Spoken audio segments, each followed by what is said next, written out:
क्या आपने कभी सोचा है कि जिस पानी में आप अपनी थकान मिटाने के लिए उतरते हैं, वही पानी आपकी कब्र बन सकता है? छत्तीसगढ़ के घने हसदेव जंगल के बीच एक ऐसी नहर है जहाँ पानी की लहरें शांत तो हैं, लेकिन उनके नीचे कुछ ऐसा छिपा है जिसके पैर नहीं सिर्फ नुकीले लंबे नाखून है। एक ऐसा बच्चा जिसका पेट गायब है और चेहरा सफेद पड़ चुका है। आज की कहानी किसी फिल्म की स्क्रिप्ट नहीं बल्कि कोरबा के पास रहने वाले एक राहुल की वो भयानक आप बीती है, जिसे सुनकर आज भी उस इलाके के लोग अकेले नहर में किनारे जाने से कांपते हैं। तैयार हो जाइए डरावनी क्राइम्स के एक ऐसे सफर के लिए जहाँ मौत पानी के नीचे इंतजार करती है। छत्तीसगढ़ का कोरबा जिला, जिसे भारत की ऊर्जा राजधानी भी कहा जाता है, यहाँ के हसदेव जंगल इतने घने हैं कि इन्हें छत्तीसगढ़ के फेफड़ा कहा जाता है। लेकिन तरक्की की उस दौड़ में जब जंगलों को काटा गया तो सिर्फ हाथियों के ठिकाने नहीं उजड़े, बल्कि कुछ ऐसी पुरानी शक्तियां भी जाग गईं जो सदियों से दफने थी। साल 2010 की बात है। राहुल, जो सिर्फ उस वक्त 15 साल का था, अपनी गर्मी की छुट्टियों में कुछ पैसे कमाने के लिए घर से दूर एक ईंट भट्ठे पर काम करने जाता था। उसे क्या पता था कि मेहनत की ये कमाई उसकी जिंदगी का सबसे बड़ा दुस्वप्न बनने वाली है। भट्ठे का काम मुश्किल था। एक हफ्ता दिन की शिफ्ट में काम करने के बाद राहुल को नाइट शिफ्ट की काम मिली।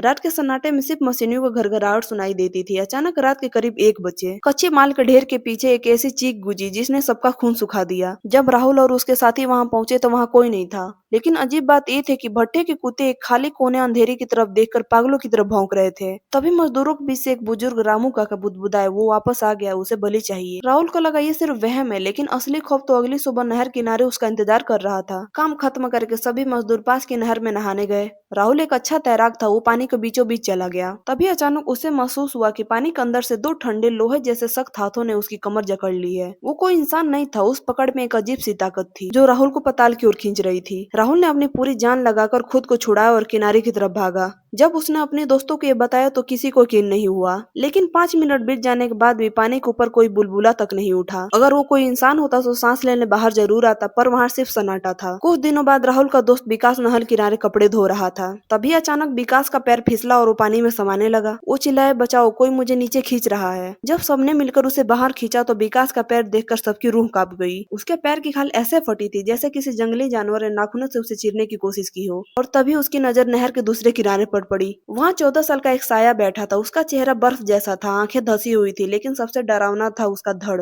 उसके पेट की जगह एक बड़ा काला छेद था। एक खोखरा शरीर। वो साया उनकी तरफ देखकर शैतानी मुस्कान दे रहा था और अगले ही पल वो पानी में कूद गया और ओझल हो गया। बाद में पता चला कि सालों पहले उसी भट्टे में काम करने वाला एक लड़का उस नहर में डूब गया था। स्थानीय लोग इसे झदरी या पानी वाला प्रेत कहते हैं। राहुल ने उस दिन के बाद कभी उस भट्टे की तरफ मुड़कर भी नहीं देखा। दोस्तों, क्या आपके इलाके में भी पानी वाले प्रेत होते हैं? और आपकी भाषा में उसे क्या कहते हैं? कमेंट्स बॉक्स में जरूर बताएं। आपको ये वीडियो अच्छी लगी है तो वीडियो को लाइक करें, चैनल को सब्सक्राइब करें। मिलते हैं अगले वीडियो में, तब तक के लिए धन्यवाद।